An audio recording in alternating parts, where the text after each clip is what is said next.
Hey, this is Patrick Boyd at Denver Christian Schools, Technology Integration Specialist, and just coming to you today with a tutorial on how to quickly use a couple of workflows to adding a quiz for your Activotes in the Promethean board Activinspire environment. So what I've got here is just an example of where we're going to end up. I've got a scan from a math textbook, and I actually cut that up into a couple of different pieces. I'll show you how to do that real fast. And that way I keep what quiz this is all the time up at the top there. That's just to keep track of things. This one has a question that stays the same throughout, or a setup that stays the same for all the questions that follow. So that just stays up there at the front as a header. You could have that be a different item every time, or you could just rely on the new question over here if it was something different for every single case. But this one has some basic background information, and so this is a handy one to demonstrate. And you'll see that as we go through the slides, a new question arises, new answers come up, but that content stays the same there. And then at the end here, I have a answer block which shows you the scan that we started with, and it reveals the correct answers, but it's covered with a little cover block here. All right, so what I'm going to do is I'm going to go back to the very beginning. I took the math textbook and I scanned it with the photocopier and had the photocopier email it to me. And you can see here, if I close this for a moment, I have a number of messages from the copier, and each one has a different PDF in it that the copier made of different pages from the textbook. So this one here, I'm going to click on it. You'll see that there's the PDF, and you can just open that up right there. If you download it and then open it, it'll open up in your browser like this. So here's the opened file. Once you've downloaded it, I just clicked down here and that opened up. And what I did is I used my command plus and my command minus to zoom that to a nice good size, because it really started out like this. I could see the whole thing, and I just zoomed on in here. You can see I got a lot more scans. I zoomed in to where I got that as a nice big item on the screen, and I just used 2 fingers on my Mac to kind of scroll over and center that up there. And there it is. I want it nice and big because what I'm going to use is a screen capture technique here. Now, one thing I can do is I can take that entire picture and get a screen capture of the whole thing. And that's done with Command-Shift-4. I hold down Command and Shift first, they're held down, and then I just tap the 4. It gives me this little crosshair here. Then I can go in and just real quickly make a screen capture of that whole thing. You might hear a little click, and that drops that out onto your desktop called Screenshot. And the most recent one is the one you just took. Now, for our purposes, though, I kind of like this idea of a couple of different parts here. And when I did the original version of this, I noticed that if I tried to grab just that whole part together, the text wasn't very big. So what I did is I went back and grabbed the header first, and then I went back and grabbed this second. So let's show that now. I'm going to hit Command-Shift-4 and grab the header here. I'm going to hit Command-Shift-4 and grab this part of the question right there. And you can see how this is going to be handy. You could do this for graphics. So you could do this for very image-intensive kinds of questions, for geometry, for science questions, even for like a picture walk through a story or something like that. Scanning something in saves you some time generating that content yourself. All right. I could even go so far as to scan each individual chunk of a question. So let's show that here. I could do this if I wanted to, if I was really not wanting to have to type that in. Okay. And we might do that for this one here. Let's go for number 5. I'm going to hit Command-Shift-4. And I'm going to grab all of that, and we'll try to remove those answers from that a little bit later. Okay, back over to Activinspire. Here's how I built this. I took an empty slide. I'm just going to go ahead and insert an empty slide in here first. Let's insert a blank page. So I started out with this blank page here. Okay, if you put content in here, if I go in and I put text in, type some things like that, and then I go to insert a question. If I want to insert a question on that page and I type something like where, you have to get in here, where is Waldo? I'm going to say this is a multiple choice type of question. Sure, multiple choice type of question. I'm going to say answer 3 is the correct answer. Waldo is in the woods by the bear. Waldo is in the car. And Waldo is at the supermarket. Okay, I have selected this is my correct answer. If I don't need some of these extra answers here, I can just make them go away, like this. And what I'm showing you here is that if you just use the information on the screen, you do not hit this button. But if I hit done, nothing got placed there when I did all that work behind the scenes. If I want what my work behind the scenes to show up, I need to go over here, and I'm in that insert question section, and I want to replace that information with some new information. You can try to do plain text. If you do that, you'll just get kind of a replacement of everything, and watch what happens when I do that here and hit done. It replaced all my other graphics. So this is why using the question builder first in this workflow before you put things in comes in handy to know. So I'm going to go back here, go to my questions. This time what I'm going to do is I'm going to make a little bit nicer version of that. I'm going to use replace content with a new design, and I'm going to pick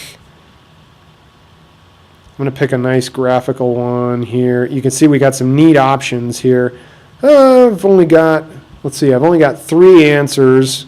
So it's giving me some different choices. I like this one right here.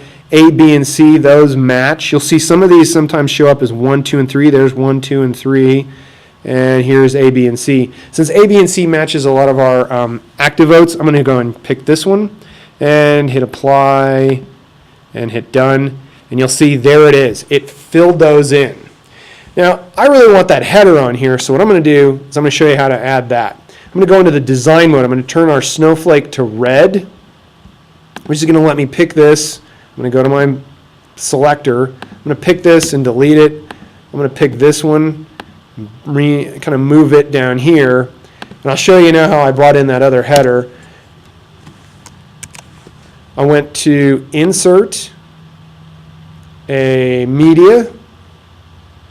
And from my desktop, that's where all my screenshots go. So I just have to scroll down here and look for one of my most recent screenshots. So let's see. If we wanted that header there, I could go and bring that in and just stretch that across, make that nice and big there. I can go Insert, Media. Same thing again. I'm going to scroll to the bottom of my screenshots here. And let's see if we can bring in that question right there. Okay. And you can see that was a little on the small side. So I'm going to go ahead and make that a little bit bigger and more legible. Just like that. Kind of center that up. There we go. Now, when I get back out of design mode, those elements there, now they could still accidentally be moved, but you might not do that too often. If I really want to, I can go back into design mode and right click or use 2 fingers to click or use control and click, and I'm going to just lock that in place. And I'm going to come onto this one, same thing, control and click, right click or 2-finger click on the pad, and you'll get locked. Now those aren't going to go anywhere. I can still move them in design mode, but when I get out of design mode, they won't move or go anywhere. Now the great thing about this is that with that in place there, what I can do, this is why this setup effort is worth it when you're doing something like this. If I say now I want to make a duplicate slide, so if I insert a,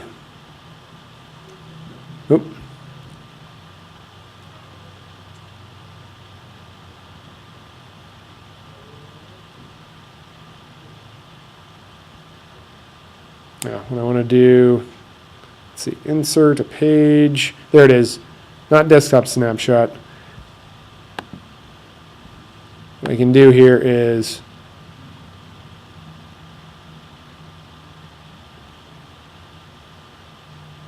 normally duplicate page is, I think it's Command D. So we're going to just, on this slide here, maybe I had to have it selected. Yeah. On this slide here, I'm going to hit Command and D to make a duplicate. And there you see. The nice thing about the insert questions is the insert questions keeps track of that question code that's copying along there. So you can see here I actually have 2 pages of Where's Waldo questions. And if I change this new one that I created, where is, or let's say, how many even numbers were rolled in total? I can come in here and say, let's see, if we go back to our question, you can see he rolled 4 2s, 3 4s, and 5 6s, so there were a total of 7 plus 5, there were 12 there. So total of 10 rolls.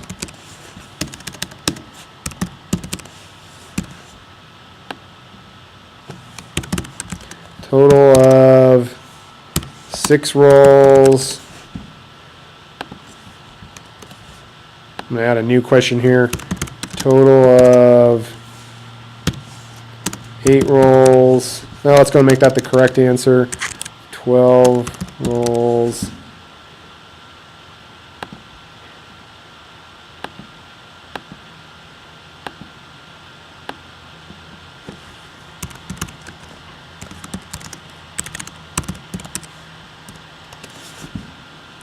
And let's make that one correct. Let's make this one total of 8 rolls like that. I'm going to hit apply. Done. Now why did that go off the edge there? Because I added more questions than I originally started with. So it's handy sometimes to have unused questions. You might even, in this example here, you might even have an A, B, C, D, E, and F, but just have some of them be blank. So one of the things I can do is I can come back over here. Like in this case, if I want to do that change, same thing. I'm kind of stuck with this because it was a copy of a slide previously. So if I go back in, insert questions, if I stick to just 3, you'll see I go and make that one go away here. I can even reorder these just like that. And the answer is not always B. Let's make it answer A for this one. Hit apply and done. And there you go. If I need to, I can go into design mode and move that new question there, or shrink it a little to fit.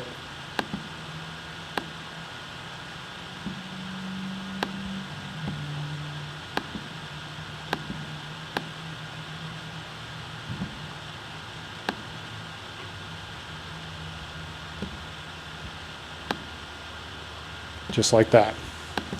So it's worth building a template that has the maximum number of answers that you're going to ask ever, and you can leave some blank throughout most of this, or be willing to go back in and make some changes. But there's how you'd add a header and then just basically have a template that you continue to make duplicates of using that Command D function. You'll just keep making duplicates, going in, hitting insert questions. You're not actually inserting a new question, you're editing the question that is tagged for that new page you created. You're editing the question, you're editing the answers, picking which one you want to be the correct answer. You can even have multiple correct answers if you'd like to do that.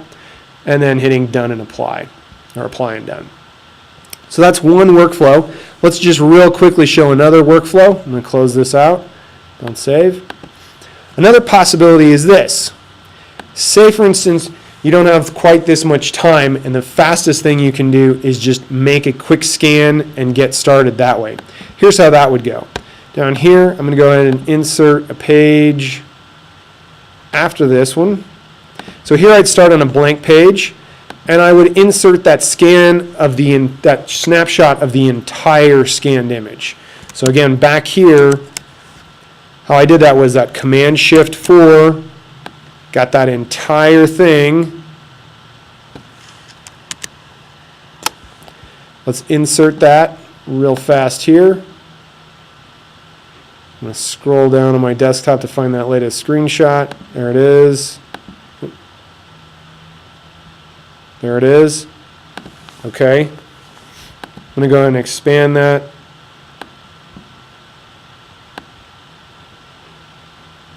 To get it nice and large on the screen here. Oop.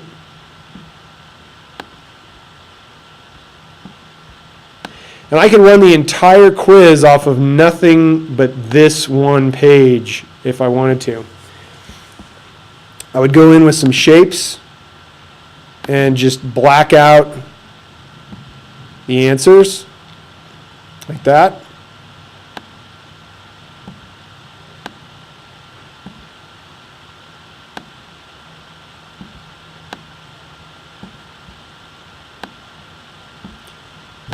You could have something on the side like you could even be writing these on the whiteboard, or you could offer up a couple of options.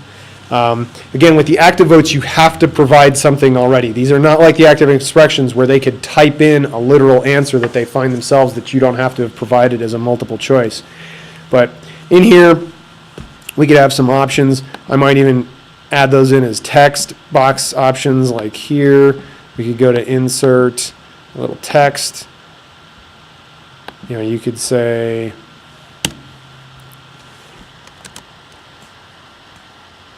A, is it 4 in 20, or B, is it 2 in 20? Something like that.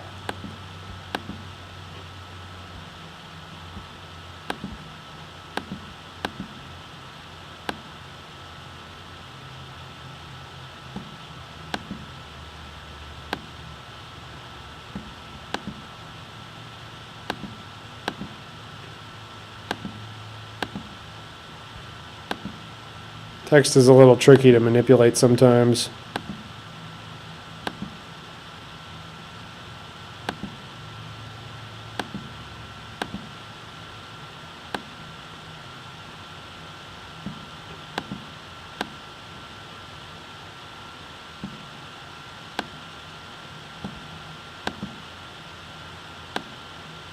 You could do something like that.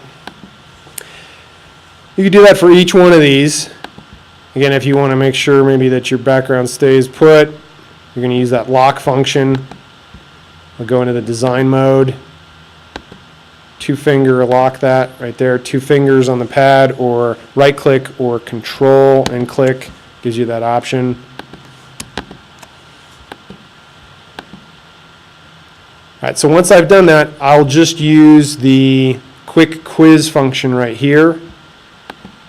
We'll make a fast A and B question here. A and B, multiple choice, A and B, 2 possible responses or 1 possible response. Okay, I want the 1 possible response. And you would have your Active Hub plugged in and just go from that. All right, that requires no prior planning. All you have to do is place the picture on the slide, do a little quick edit there, and you're ready to go for class. That's something you could do just shortly before class started. You might have to write your answer options to the side on a whiteboard or something like that.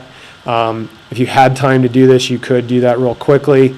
Have an A, B, C, D, whatever option. You could do a little bit more trimming and have 1 question per page or something like that, and throw a few of those on there fast.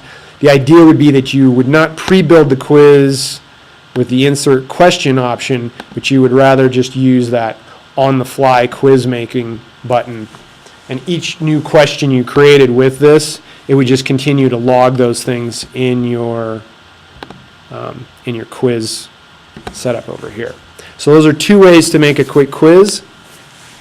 I know that's a little bit long, but that is a breakdown of two workflows.